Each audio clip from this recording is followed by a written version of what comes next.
Yo, good morning. It's your boy, A Typical Security Guard. Just grabbing some breakfast here and about to head to the gym. But I want to do a quick question and answer because I had someone reach out to me. His page is Mastering Security Management.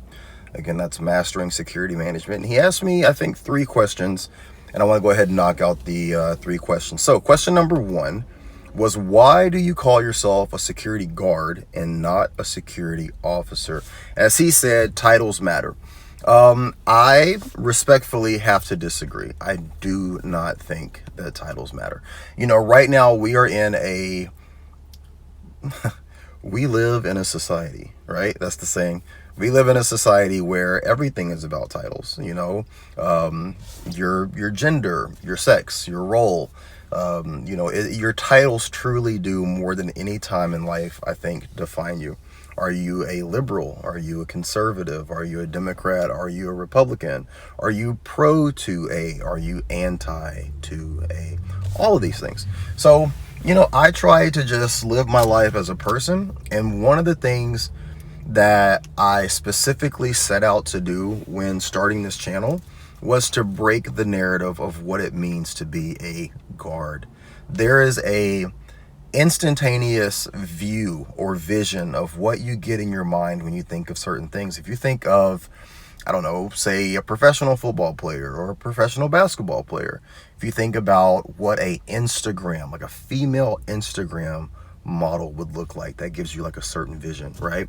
If you think of an Army Ranger or a Navy SEAL, and if you think about a security guard, right, there's a vision, there's a visual of what that looks like. Most people see us like that mall cop who's unkempt, whose uniform is just all over the place, who's got way too many tactical items, right? That could be me. I probably fall into that category, but I kind of set out specifically to try and break that mold and to try and break that narrative. That's why I call myself the atypical security guard. So I think most people in life and in society are going to think of us as security guards, and I'm okay with that. I'm not embarrassed by it. I'm very happy with my job. I'm happy that I've chosen this as a profession, and I chose this. And I want to change the narrative on how it's viewed. So I'm okay being referred to as a guard, because my goal is to break that narrative anyway. Got my coffee here. The second question was about, and this is from Zupans. This is like my favorite market, but I've never tasted their coffee, so give me 1 second. Triple shot grande Americano, not bad. The second question was about leadership and supervisors. The question was, what was the worst supervisor you ever had and what made them a bad supervisor? And then what was the best supervisor you ever had and what made them a good supervisor? In terms of supervisors, I really have not had in life to deal with a lot of direct supervisors. So I was in the military for 6 years, but I had a really good unit. And I was lucky that we were split between 3 shifts. And there was only about 6 months where I worked with what I would consider a less than desirable supervisor. He was a little bit more of a hard ass, but looking back, he really did have our best interest at heart. And people are different. I think it's really difficult to kind of separate the fact that everyone has a different personality and a lot of people have different leadership styles. And it's not until you've been in charge that you understand how difficult it can be if you are a certain type of person or carry yourself a certain type of way. Even if you do have the best interests of your company or your people in mind, sometimes you just don't mesh. Like, you're not going to get along with everyone. I have owned my own business for over 20 years up until COVID hit and I moved into doing security. And most people would tell you, if you're talking to 99.9% of my former employees, I think it'd be split right down the middle. Some would say he's a complete asshole, and some would say he's the best thing since sliced bread. Like, I've been the good supervisor and the bad supervisor, and generally it's based on people's desire to do their job. I really don't have a lot of tolerance for people that don't want to work, don't want to pull their own weight. And I've always been vocal about that, so that's made me be a bad supervisor. But I really haven't dealt with that a lot, luckily. I will tell you that one of the things that I don't appreciate, two things I don't appreciate in leadership. Number one is micromanaging. Just give me my parameters. Tell me what you need done, when you need it done by, how you want things done, and then just let me do my job. I do not like micromanagers. Number two is I do not like management that does not enforce their own policies. Specifically, I have worked for organizations where they have posted rules, posted signs, and they don't adhere to them. And that causes a lot of problems, specifically in security.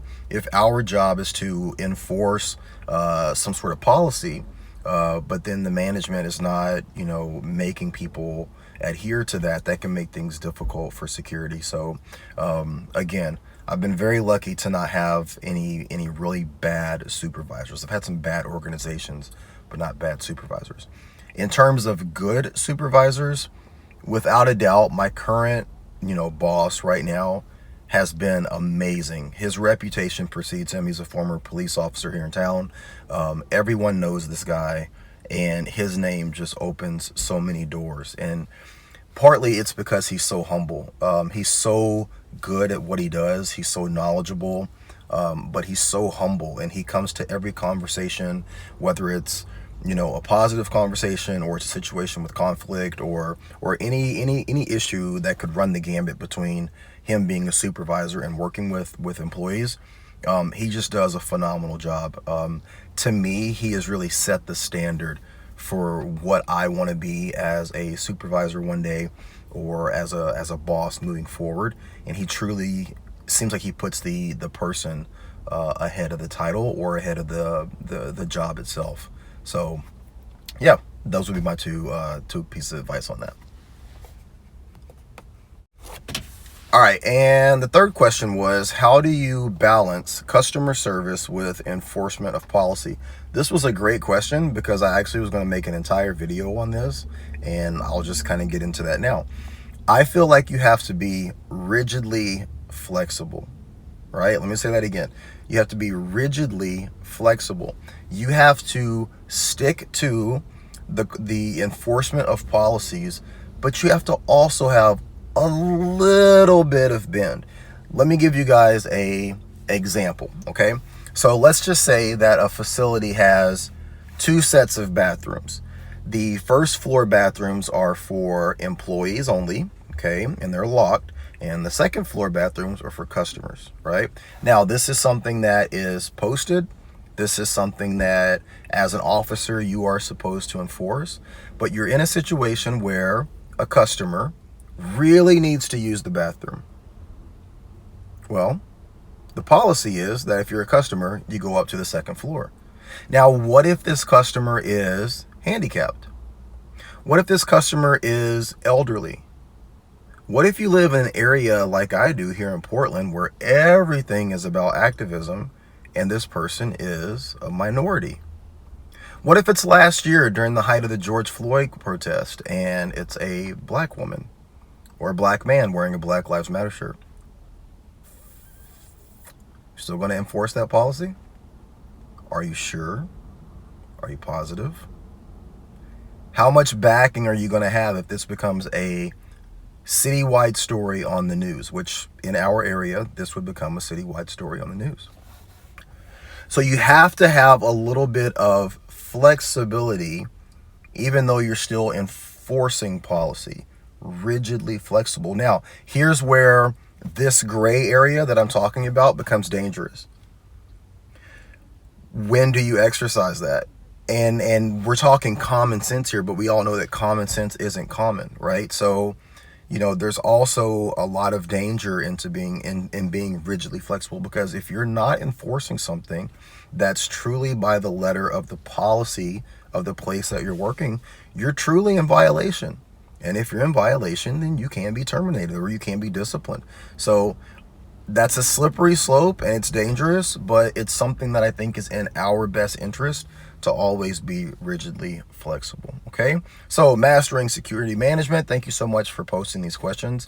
I'm always happy to answer and do this Q&A. This is something I want to try out, so if anybody has any questions, you can always reach out to us. Like, share, subscribe, continue to support, and thank you guys so much.